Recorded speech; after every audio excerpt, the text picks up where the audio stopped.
ভুটানের বরফ, পারোর প্রেমে দেবদাস পাগল হয়েছিল, আর ভুটানের পারোর প্রেমে দেবদাস এখন আমি হয়েছি।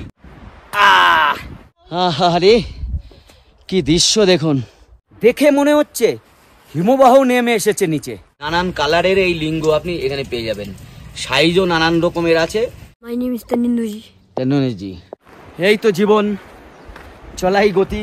এই চত্বরে আর কেউ নেই, অনলি আমি একা। গুড মর্নিং ফ্রম রুক ইউল, অর্থাৎ ভুটান। আমরা এখন ব্রেকফাস্ট করতে চলে এসেছি। ব্রেকফাস্ট করে আমরা বেরিয়ে পড়ছি পারোর উদ্দেশ্যে। আজকে আমাদের সকালে এই খাবার দেওয়া হয়েছে, চিড়ের পোলাও এবং পাস্তা। ভুটানের রাজধানী থিম্পুকে টাটা।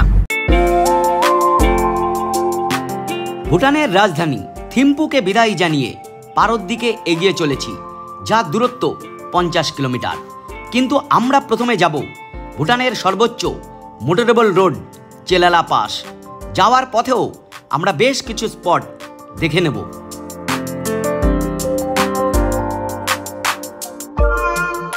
তো এখন দাঁড়িয়ে গেলাম আমরা চুজুম। এই জায়গার থেকে আমরা লক্ষ্য করব ওই দিক দিয়ে এসছে পারোচু নদী, আর এই দিক দিয়ে গিয়েছে ওয়াংচু বা থিম্পুচু নদী। এই দুটো এই চুজুমের কাছে মিলিত হয়ে এইদিকে ওয়াংচু নাম করে বেরিয়ে গেছে, আর এই রোড চলে গিয়েছে পারো। এটা হচ্ছে পারো এবং থিম্পু যাওয়ার এই গেটটা। এই রাস্তা এসছে কিন্তু ফুন্টসোলিং থেকে, অর্থাৎ জয়গাঁওয়ের দিক থেকে, আর এই রাস্তা এদিক দিয়ে চলে গিয়েছে সোজা থিম্পু। আর আমরা এখন যাচ্ছি এই রাস্তায় পারোতে। ওয়াংচু নদী বয়ে গিয়েছে সোজা একেবারে জয়গাঁওয়ের দিকে। চুজুম ছেড়ে কিছুটা এগিয়ে আমাদের পরবর্তী গন্তব্য ছিল তামচু বা তাচক লেখাং মনাস্ট্রি। এছাড়া বহু পুরনো একটি ঝুলন্ত ব্রিজ। এই হচ্ছে তাচক হাগাং এই মনাস্ট্রি, আর এটা আপনার ওই সামনের ব্রিজ দিয়ে যেতে হবে। এটা একটা পুরনো ব্রিজ। পারো যাওয়ার পথে এখানে সবাই দাঁড়ায় মোটামুটি। এটা বহু পুরনো একটা ব্রিজ। এই ব্রিজটা ছিল কিন্তু পুরোটাই লোহার চেন দিয়ে তৈরি। এখন এটা পরিত্যক্ত হয়ে গেছে, এখন আর এটাতে ব্যবহার হয় না। এখন ওপাশের ব্রিজটা ব্যবহৃত হচ্ছে, আর নিচ দিয়ে বয়ে গেছে পারোচু নদী। এবার ব্রিজের উপরে উঠছি আমরা, ঝুলন্ত ব্রিজ। এইটা অতটা বড় নয় ঠিকই, কিন্তু একেবারে খারাপ লাগছে না। ওই দূরে মনাস্ট্রি দেখা যাচ্ছে। এই রোডে আপনাকে উপরে উঠতে হবে খানিকটা ট্রেক করে, ওইখান থেকে আমরা আসছি। আর এই রকম রোডে কিছুটা উপরে উঠে মন্দিরের কাছে যেতে হবে। পাশে পারোচু, এখানে খাতটা কিন্তু বিরাট খাত। চলো, এই হচ্ছে মনাস্ট্রি। ওরে বাবা, এখানে তো প্রচন্ড হাওয়া। এই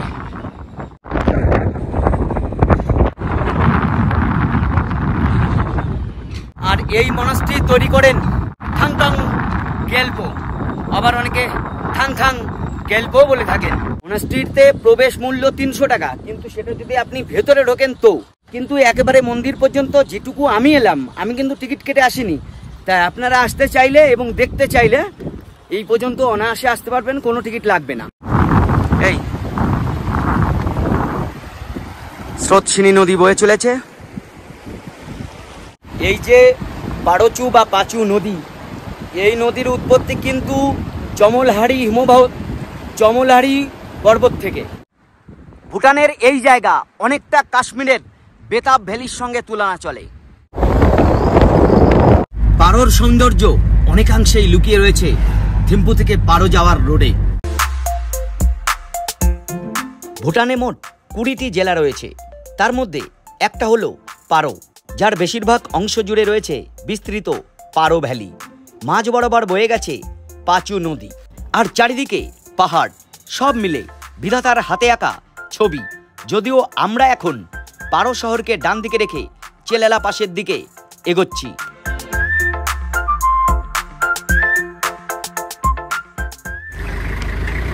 এই দিকে চলে গেল হাভেলি, আর ডান দিকে পারো। পারো শহর থেকে চেলালা পাস প্রায় 38 কিলোমিটার পথ, পুরোটাই প্রায় উপরের দিকে উঠবে। তার কারণ হচ্ছে চেলালার হাইট প্রায় 4000 মিটার। এত উচ্চতার জন্য চেলালা যাওয়ার পথে বরফের সঙ্গে দেখা হতেও পারে, সেই আশা বুকে নিয়ে খাড়া ঢালের সরু রাস্তায় ঘন অরণ্যের বুক চিরে আমাদের গাড়ি ছুটতে লাগলো।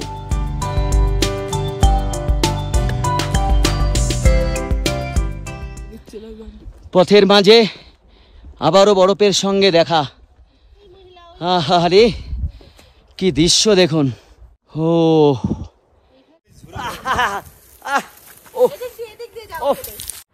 দেখে মনে হচ্ছে হিমবাহ নেমে এসেছে নিচে।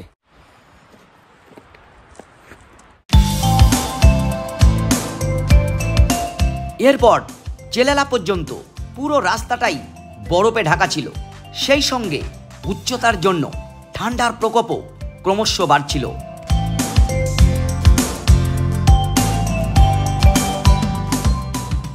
চেলালা এটাই হচ্ছে ভুটানের সর্বোচ্চ মোটরেবল রোড। আর অতিরিক্ত ঠান্ডার জন্যে এই যে এইখানে আগুন জ্বালানো হয় সব সময়। এই যে চুল্লি, ঠান্ডা है ना? तो बहुत है हवा चलता है ना सब। हाँ। जे दफ्सा उसका नाम, वो पॉइंट का नाम क्या है? वो जहाँ ओ पॉइंट का नाम जे दफ्सा। हाँ, जे दफ्सा। क्या नाम है आपका? घर कहाँ है? हम यहाँ हाव में है। हाँ में चौरी के साथ में बैठे था। আচ্ছা, এখানে এই প্রেয়ার ফ্ল্যাগ গুলো রয়েছে। নিচে এই যে রোড দেখছেন, এই রোড সোজা নিচে চলে গেছে হা ভ্যালিতে। এখান দিয়ে অনেক দূর যাওয়া যায়। নিচে ওইখানে ওইটা হচ্ছে হা ভ্যালি, দেখাই। এই হচ্ছে হা ভ্যালি। ঠিক এই জায়গায় এক ভয়ানক ঘটনা ঘটানো হয় এই চেলালা পাশে। ঘটনা হচ্ছে এখানকার যারা মারা যায়, বিশেষ করে বাচ্চারা, তাদেরকে সেই মৃতদেহ এইখান দিয়ে নিয়ে ওই উপরে রেখে দেওয়া হয় এবং বিভিন্ন রকম পাখি, বিশেষ করে শকুন, তাদেরকে দিয়ে খাওয়ানো হয়। এক ভয়ানক ঘটনা আপনারা বলতে পারেন, কিন্তু এটাই ওদের এক বিশ্বাস যে ওরা এর দ্বারাই হয়তো কোনো কিছুর পূর্ণতা আশা করেন। এবং এই সেই যাওয়ার রোড, ওইখানে প্রায় 4 থেকে 5 কিলোমিটার আপনাকে এইভাবে হেঁটে গেলে আপনি ওইখানে পৌঁছাতে পারবেন। চলুন এবার এই রাস্তায় কিছুটা আমিও হেঁটে উপরে উঠি।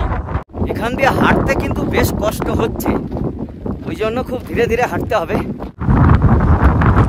হাওয়ার বেগ দেখেছেন কিরকম?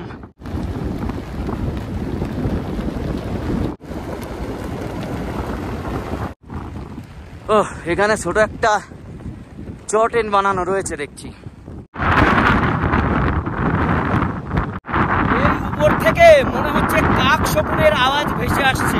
এইখানে হয়তো কাক বা শকুন থেকেও থাকতে পারেন, কারণ মৃতদেহদের খাওয়ার জন্য তাদের কিন্তু এখানে মাঝে মধ্যে দেখা যায়। এই যে মৃতদেহ পাখি পক্ষীদের যে খাওয়ানো হয়, এই রেওয়াজটা কিন্তু এখানকার নয়, এটা হচ্ছে তিব্বতের। এই গল্প শুনে আর এত হাওয়া এখানে, এবং এই চত্বরে আর কেউ নেই, অনলি আমি একা, ভয়ে কিন্তু একটু হলেও বুক দুরু দুরু করেই থাকে। এ ভাই, এই জায়গাটা এরকম কেন? এখানেও কি সেই পোড়ানো টোড়ানো হয় নাকি? একটা ভয়ানক পরিবেশ তৈরি হয়েছে এইখানে। এখান দিয়ে হেঁটে যাচ্ছি আর মনে হচ্ছে পেছন দিয়ে বুঝি কেউ আসছে। একটা ভয়ের পরিবেশ তৈরি হচ্ছে। আপনার থেকেই ঘুরে যাচ্ছে এই প্রেয়ার হুইল, আর তারপরে এইটা। এখান থেকে এই দিক বরাবর দেখা যায় ভুটানের বেশ কিছু উঁচু উঁচু শৃঙ্গ, তার মধ্যে চমলহারি রয়েছে, আরো কিছু শৃঙ্গ, হিমালয়ান রেঞ্জকে এখান থেকে দেখা যায়। তো আমি আর দেখতে পারিনি, কপাল খারাপ। এটা সব থেকে ভালো দেখা যায় যদি আপনি ভোরে আসতে পারেন। চেলালায় এই জায়গায় রয়েছে একটাই মাত্র স্টল, যেখানে আপনি পাবেন এই কফি পাবেন, এছাড়া ম্যাগি এবং অন্যান্য আরো কিছু খাবার দাবার, মোমো টোমো এইগুলো পাবেন এখানে। ভেজ মোমো 60 টাকা প্লেট, 5টা দেয়। এখান থেকে এই দোকান থেকে নিলাম 1 কাপ কফি। এই 1 কাপ কফি দাম হচ্ছে 50 টাকা 1 কাপ। এখানে ওই টয়লেটও আছে, টয়লেট যেতে চাইলে আপনারা যেতে পারেন।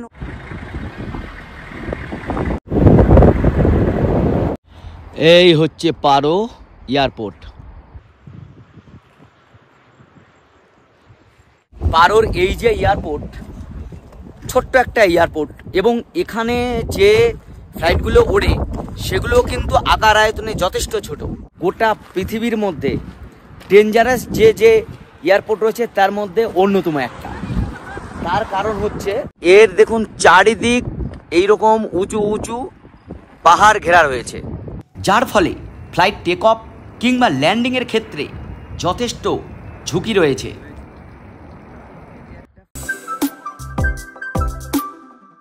এয়ারপোর্ট ছাড়িয়ে পারো ভ্যালির মধ্য দিয়ে আমরা যাব আমাদের আজকের থাকার ঠিকানা অর্থাৎ হোটেলে।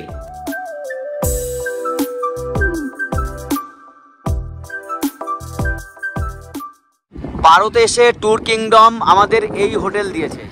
হোটেলের নাম হচ্ছে ইয়াং ভুটান হোটেল, মানে 3 স্টার বা 4 স্টার হোটেল। খুবই সুন্দর, মানে কোয়ালিটি যথেষ্ট ভালো। আর এইখান থেকে এই হচ্ছে বাইরের সিন, দেখুন এই পুরো পারো ভ্যালি দেখা যাচ্ছে। আর এখানে রয়েছে এই একটা রুম হিটারের ব্যবস্থা। আচ্ছা, এই রুমের মধ্যে এই যে চা তৈরি বলুন বা জল গরম সব ব্যবস্থা রয়েছে, চায়ের সরঞ্জাম রয়েছে, সব কিছু রয়েছে এখানে, মানে যথেষ্ট ভালো বলা যায়। দারুণ হোটেল পেয়েছি আমরা ট্যুর কিংডম, ধন্যবাদ জানাই আপনাদের। ট্যুর কিংডমের সঙ্গে আসলে হয়তো এই ধরনের প্রপার্টি পাবে। এবার ওদের নানান রকম প্যাকেজ আছে, সেই প্যাকেজ অনুযায়ী আপনাকে হোটেল বা রুম প্রোভাইড করবে। এই হচ্ছে টয়লেট, বাপরে কত বড় গিজার, বেসিনের কোয়ালিটি দেখুন, কোমোড। ও আমাদের হোটেল থেকে আমরা এখন বাইরে বেরোচ্ছি, পারোর কোথায় খাবার পাওয়া যায়, কারণ দুপুরের খাবারটা তো এই প্যাকেজের মধ্যে নেই, আমাদের খেয়ে নিতে হবে। পারোতে এসে আমরা খাচ্ছি রেড রাইস, এই দেখুন রেড রাইস, ডাল টাল আছে সঙ্গে, কিন্তু এই রাইসটাই আমি মূলত আপনাদের দেখাচ্ছি, রেড রাইস। তো মার্কেটিং এর ব্যাপারে আমি বলবো, থিম্পুতে যে আমরা মার্কেটে গিয়েছিলাম জিনিসপত্রের দাম অতিরিক্ত আকাশ ছোঁয়া, কিন্তু পারোতে এসে আর এই যে যে আমি শপিং মল দেখছি এত কম দাম কল্পনা করতে পারবেন না। থিম্পুতে যার দাম হয়তো দেখা গেছে 2000 টাকা, এখানে সেটা আপনি 500 টাকার মধ্যে পাবেন। তাই মার্কেটিং এর ব্যাপারে যদি আপনারা ভুটান আসেন অবশ্যই পারো থেকে মার্কেটিং করবেন, অনেক কম পড়বে। क्या नाम है ये इसका? হ্যাঁ, এনএনসি। তো এইখানে জিনিসপত্রের দাম অনেক কম, অনেক। এই যে ভুটানের কি দেখতে পাচ্ছেন, এই লিঙ্গ হচ্ছে কিন্তু বিখ্যাত, ভুটানে এই লিঙ্গ পুজো হয় আর কি, এবং সেই জন্য এখানে সাজানো আছে। আমাদের যেমন মূর্তি বিক্রি হয় বাজারে বানানো, তেমনি ঠিক এরকম লিঙ্গগুলো বিক্রি হয়। এটা হচ্ছে ভুটানের মানে বিখ্যাত বলা যায়। লিঙ্গ তো আমাদের কোনো কাজে লাগবে না, তো এইখানে যারা ওনাদের জন্য এইগুলো বিরাট সম্ভার পারোতে, মানে আমি থিম্পুতেও এরকম দেখিনি। কত কালেকশন দেখুন এখানে, বাপ রে বাপ, বহু কালেকশন। একেবারেই বুফে সিস্টেম, থালা সাজাচ্ছি আমি। আমার থালায় আছে ডাল, সবজি, উচ্ছে ভাজা, চিকেন, আচ্ছা 2টো রুটি, রাইস, এর সঙ্গে আচার, স্যালাড হিসাবে এই পাতা। ট্যুর কিংডম সত্যি অ্যারেঞ্জমেন্ট তাদের যথেষ্ট ভালো, ভালো হোটেলে থাকা, সুন্দর খাওয়া দাওয়া সব কিছুই কিন্তু হচ্ছে। পারোতে আজ সকাল থেকেই বৃষ্টি। গুড মর্নিং ফ্রম পারো। দেখছেন বাইরের অবস্থাটা কি, এখন ঘুরতে এসছি এত টাকা খরচ করে, এখন যদি ঘরে বসে থাকি। পারোর এই জায়গাটা দেখুন, এই যে আমাদের দার্জিলিং মেলে যেরকম বসার জায়গা রয়েছে, এইখানেও পারোতে একেবারে শহরের মধ্যে এখানে এরকম রয়েছে। আর এখন যাচ্ছি পাচু নদী। নদীতে জলের পরিমাণ এখন যথেষ্ট কম। যাই বলুন, মন কিন্তু আজকে ভীষণ খারাপ। হ্যাঁ, মানে কতদিনে আশা নিয়েছিলাম টাইগার নেস্টে যাব, এই ব্রিজের কাছ অব্দি হেঁটে আসলাম।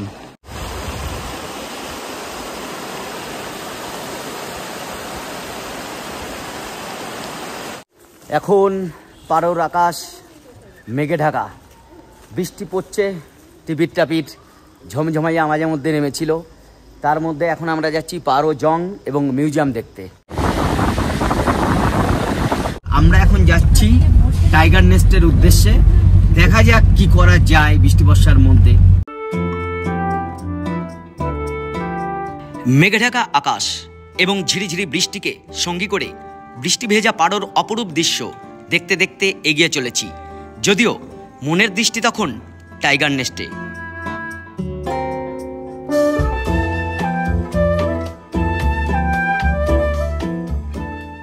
টাইগার নেস্ট একেবারে ঢাকা গেছে মেঘে। এই যে এই সোজা এইখানে দেখা যাচ্ছে টাইগার নেস্ট, খুবই ছোট।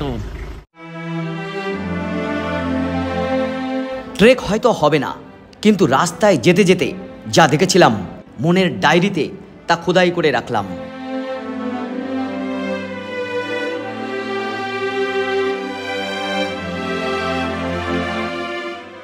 টাইগার নেস্ট ট্রেকিং এর বেস ক্যাম্পে পৌঁছে গেছি। এইবার বৃষ্টি হচ্ছে, আপাতত গাড়ি কিছু আছে, কিন্তু এর মধ্যে যাওয়াটা খুবই রিস্কি, কারণ না আছে রেনকোট, আর এই ছাতা নিয়ে 6 ঘন্টার ট্রেক করা সম্ভব না। এই সামনে দেখছেন এইটা হচ্ছে টিকিট কাউন্টার, এই যে টাকসাং টিকিট কাউন্টার। ওপেনিং টাইম 7টা, অর্থাৎ 7টা থেকে 1টা পর্যন্ত যেতে দেয়, তারপরে কিন্তু যেতে দেবে না। এখানে অনেকগুলো গাড়ি দাঁড়িয়েছে বৃষ্টির মধ্যে, সবাই এসেছে কিন্তু অনেকেই যেতে পারছেন না। এখানে যে টিকিট আছে, টিকিট কিন্তু পার হেড 1000 টাকা, মানে আপনাকে এই বেস পয়েন্ট থেকেই 1 পা বাড়ালেও 1000 টাকা দিতে হবে, আপনি যত দূর যান না কেন। यहाँ से घोड़े मिलता है ना, खच्चर घोड़े, वो कितने लेता है? 1300। वो सिर्फ जाएगा, लौटेगा नहीं ना। এই গরম করার এই যে জায়গাও রয়েছে, তো চারিদিক কিন্তু একেবারে গাছপালায় ঘেরা, মূলত পাইন গাছ রয়েছে এখানে। আর ওই যে লাঠি দেখছেন, এই লাঠি এক একটা কিন্তু 100 টাকা ভাড়া। এটা কিন্তু শুধুই ভাড়া, আপনাকে আবার ফেরত দিয়ে যেতে হবে এই লাঠি। ঘোড়ায় আপনি কিন্তু যেতে পারেন, ঘোড়া 1300 টাকা ভাড়া বললেও ঘোড়া কিন্তু পুরোটা যাবে না, মানে খানিকটা যাবে। কিছুটা গেলে আপনি একটা ক্যাফেটেরিয়া পেয়ে যাবেন, তার আগে পর্যন্তই ঘোড়া যাবে, তারপরে আর যাবে না। এটা প্রথম কথা। দ্বিতীয় কথা, ওই ঘোড়া কিন্তু শুধু আপনাকে নিয়ে যাবে 1300 টাকায়, ঘোড়া কিন্তু আপনাকে ফিরিয়ে আনবে না। এই হচ্ছে মেন রুট ট্রেকের। চলুন এগিয়ে পড়ি বৃষ্টির মধ্যে। এই যে অনেকেই ট্রেক করে এসছে, দেখুন এই যে দিক থেকে সবার রেনকোট ছিল, সেই জন্য যেতে পেরেছে। বৃষ্টিতে অবস্থা কি দেখুন, এই যে এইভাবে এখান দিয়ে যাওয়া যায় বলুন? এরকম রাস্তা, যার জন্য বৃষ্টি হলে এই রুটে ট্রেক করা মোটেই যাবে না। এখন তো পুরোটাই একেবারে মেঘে ঢাকা, এই রকম শিকড় আর এই গাছপালার ভেতরে ট্রেকিং। হ্যাঁ, आप तो लेट हो गए ना, अब अकेले गए हैं? अच्छा, कितना दूर है यहाँ से? दूर 2-3 घंटा है। 2-3 घंटा पूरा किया है आप मनस्ट्री तक? मनस्टरी दर्शन करेगा, पूजा करेगा। कहाँ से है आप, कहाँ से आया है? मैं नेपाल से। नेपाल से? नेपाल, अच्छा। काठमांडू से। ইচ্ছা থাকলে যাওয়া যায় এখানে। এই যে হচ্ছে লাঠি, তা বৃষ্টির মধ্যে লাঠি শুধু পড়ে আছে, মানুষের আর দেখা নেই। টাইগার নেস্টে না যেতে পেরে মনের দুঃখে এখন ছুটেছি পারো জং এবং পারো মিউজিয়াম দেখার উদ্দেশ্যে। তবে বৃষ্টি ভিজে পারো উপত্যকা কিন্তু অভূতপূর্ব সুন্দর হয়ে উঠেছে।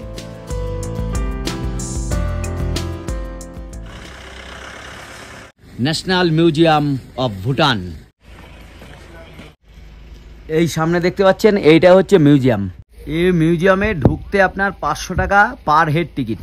500 টাকা টিকিট কেটে এর মধ্যে ঢুকে দেখার মতো মানে আমার মনে হয় কিছু নেই।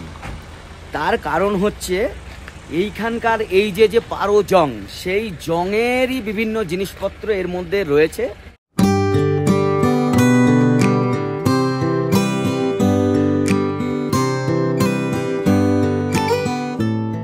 তো এই পারো জংয়ের মধ্যে ঢুকছি। অনেক পুরনো, 1644 সালে এটা নির্মিত হয় এবং তৈরিও করেন ভুটানের ফাউন্ডার সাবডুং নামগেল। এই যে পারো জং মানে তো দুর্গ, এর প্রতিরক্ষার জন্যেই এর উপর নজরদারি করা হতো ওই ওয়াচ টাওয়ার থেকে, যেটা এখন মিউজিয়াম হয়েছে। আর পার্শ্ববর্তী অঞ্চল অভূতপূর্ব সুন্দর, এবং এই যে উইলো গাছগুলো, এইগুলো এর সৌন্দর্য অনেক বৃদ্ধি করেছে। এই যে দুজন মঙ্ক আমরা দেখতে পাচ্ছি পারো জংয়ে রয়েছে। What is your name? My name is Jimdoji. Your name? My name is Tanindoji. Technology জঙে ঢোকার মুখে দেখুন এই যে টব মতো করা হয়েছে, কি দারুণ দেখুন। ও মাঝে এইটা রয়েছে। हाफ पार्ट एडमिनिस्ट्रेशन यूज कर रहा है, half part monastic body use कर रहा है। জঙেরা এবার আমরা অন্য একটা পাটে যাচ্ছি, অনেক বড় জায়গা এখানে। मंग्स वाला है ना वो, मंग्स वाला रहता है हाँ মঙ্ক ইধার रहता है। हाँ मंग একজন মঙ্ক আসছেন নদীর থেকে, সব কাঠের তৈরি, এবং এই দিক থেকে আপনি এই অলিন্দ দিয়ে আপনি বাইরেটা দেখতে পারবেন, পুরো পারো শহর বা পারো ভ্যালিটাকে। ওই হচ্ছে পারো মেন শহর, আমি দেখাচ্ছি জুম করে। এইটা হচ্ছে এই পাঁচু নদী, মানে পারোচু নদী, তার পাশে এই হচ্ছে মেন শহর কেন্দ্রবিন্দু, এবং আমরা এরকম একটা হোটেলে এখানে আছি। হাফ প্যান্ট এবং মাথায় টুপি এর একটাও রাখা যাবে না। ওই পারো জং, এই ব্রিজটা কিন্তু খুবই সুন্দর, আর এই পাঁচু নদী এই জায়গাটা কিন্তু খুবই সুন্দর। ওহ, পারো ভ্যালি। আর এইখান থেকে ড্রেস হায়ার করে আপনারা পরে ছবি টবি তুলতে পারেন। এই দেখো, এইখানেই ভাড়া পাওয়া যায়।